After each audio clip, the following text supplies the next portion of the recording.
Nous sommes en pleine campagne électorale et les candidats de tous partis confondus tentent de se faire voir le plus possible. Hier soir, la table de concertation de Solidarité Mercier-Est a organisé un débat entre ces candidats se présentant dans la circonscription de Bourget. Les 6 candidats des 6 partis les plus en vue dans Bourget se sont donc assis avec leurs rivaux afin de faire valoir leurs idées et celles de leur parti. Option nationale, Parti québécois, Québec solidaire, Parti vert du Québec, Parti libéral du Québec et enfin la coalition Avenir Québec ont pu hier en découdre. Lors de ce débat, les questions posées aux candidats des différentes formations touchaient 4 thèmes définis, soit le développement socio-culturel, l'environnement, le logement social et l'éducation. Lise-Marie, vous étiez là.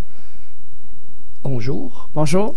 Est-ce que le débat dans Bourget était du genre de celui qu'on a des 4 autres débats que nous avons écoutés cette semaine? Oui et non, Jacques. La formule choisie par les organisatrices permettait aux candidats de s'adresser directement aux gens assis dans la salle. Il n'y avait donc pas de face-à-face, car les candidats ne pouvaient pas se poser des questions mutuellement.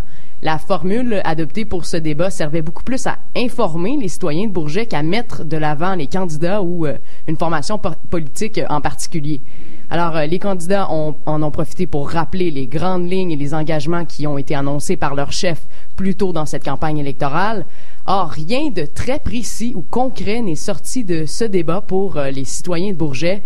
Ils avaient des questions pointues et ils demandaient des engagements fermes de la part des candidats. Malheureusement, ils en ont eu bien peu, car les candidats alléguaient que telle question ou telle question n'était pas de leur ressort, mais était davantage de juridiction municipale, par exemple. Dans quel dossier les candidats ont-ils plaidé qu'ils n'avaient pas les pouvoirs nécessaires pour justement s'occuper de ces problématiques? Lorsqu'il a été question du transport collectif, entre autres, les citoyens de Bourget croient que Bourget, c'est l'arrondissement qui est le plus mal desservi pour ce qui est des transports en commun, et particulièrement dans le secteur nord-sud. Je vous invite à écouter le député sortant du Parti québécois, M. Makakoto. Nous sommes ici face à un exemple de problématique qui engage différents élus de différents paliers, notamment le municipal. Et encore une fois, c'est au niveau municipal qu'on peut anticiper, projeter des éléments de solution pour endiguer la problématique du transport en commun dans l'axe nord-sud. Et à cet effet, j'ai le plaisir de vous dire que je m'engage auprès du maire de l'arrondissement pour l'accompagner. Alors, les autres candidats ont sensiblement repris les propos du député sortant, M. Makakoto, qu'on vient d'entendre. Alors, rien de très concret pour les résidents de Bourget, comme je le disais tout à l'heure. Tous ont parlé de l'électrification des transports collectifs, le besoin. Québec solidaire s'engage à investir 5 millions de dollars dans le transport collectif. Option nationale, pour sa part, a parlé de son projet de monorail électrique suspendu. Le Parti vert du Québec a fait une proposition plutôt ludique en lançant l'idée qu'une navette fluviale pourrait faire l'aller-retour sur le fleuve Saint-Laurent. Alors, les usagers de cette navette pourraient se rendre au centre-ville sans engorger les voies routières. Selon M. Gilbert Caron du Parti vert, ceci contribuerait à diminuer l'émanation des gaz à effet de serre produits par les automobiles.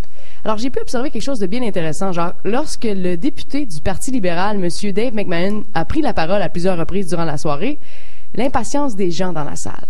La salle était animée, et on pouvait entendre des soupirs, des chuchotements, et c'est particulièrement lorsque M. McMahon accusait le gouvernement précédent. La question des logements sociaux, elle, a aussi été soulevée. Qu'est-ce que les différentes formations politiques avaient à proposer? Alors, encore une fois, les candidats n'ont pu exposer de solutions concrètes pour Bourget. C'est près de 23% de la population qui est à faible revenu dans cette circonscription. Et un peu moins de 60% de ces citoyens sont locataires et on compte dans Mercier-Est 6 830 familles, dont 40% d'entre elles sont des familles monoparentales. Alors, les citoyens ont exposé les principaux problèmes de Bourget. Ils se sont plaints de la gentrification du quartier, de la spéculation immobilière qui fait grimper le prix des loyers et aussi des propriétaires qui, année après année, augmentent le prix des loyers en haut d'augmentation prescrite par la loi. Toutes ces problématiques ont été reconnues par les candidats des différentes formations politiques. Alors, le député sortant du Parti québécois, M. Makakoto, a été plutôt évasif sur la question compte tenu que Mme Marois sort son cadre financier aujourd'hui. Alors, il a dit qu'il ne voulait pas tirer la moquette sous les pieds de sa chef. Je vous invite à écouter ce que le candidat de la coalition Avenir Québec, M. Ben Trovato, a dit au sujet des logements sociaux. Alors, pour Bourget, c'est quelque chose de très, très important. Comme vous savez, ça, c'est 3 paliers gouvernementaux, municipal, provincial, fédéral, qui payent pour les logements sociaux. Mais chez nous, à la coalition, on est prête à discuter avec pas l'arrondissement, avec la Ville de Montréal, mais surtout avec Ottawa, via le SCHL, être sûr que les autres continuent leur responsabilité vers les logements sociaux. Alors, chez nous, on garantit qu'on ouvre le dialogue. C'est une priorité pour nous, c'est une priorité pour moi dans Bourget quand on trouve le logement pour nos citoyens. Lors de ce débat, a-t-on abordé la question de l'éducation? Les candidats ont réaffirmé les engagements pris par leur parti. Ils ont souligné que dans Bourget, le décrochage scolaire était une réalité. Ils sont prêts à adresser cette problématique s'ils sont élus. On écoute ce que le candidat d'Option nationale, M. Zampito, avait à proposer afin de diminuer le décrochage scolaire. Nous, ce qu'on a pour finalement défavoriser le décrochage scolaire, c'est d'augmenter l'instruction obligatoire à 18 ans. Présentement, c'est à 16 ans.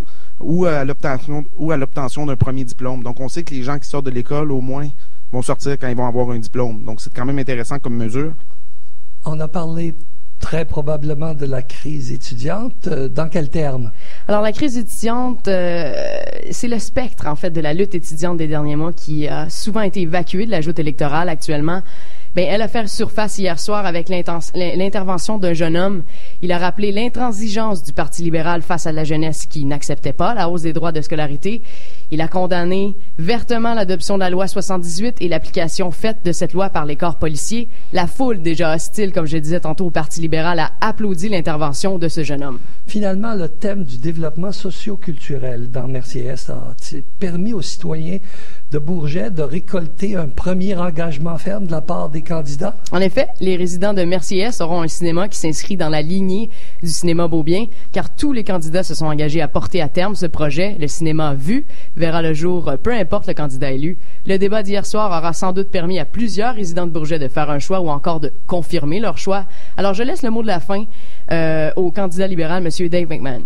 La seule façon que tous les citoyens de Bourget peuvent sortir gagnants d'une élection, c'est que la participation électorale augmente et qu'on aille le portrait réel de ce que les gens désirent au gouvernement du Québec. Donc, je vous encourage à aller voter.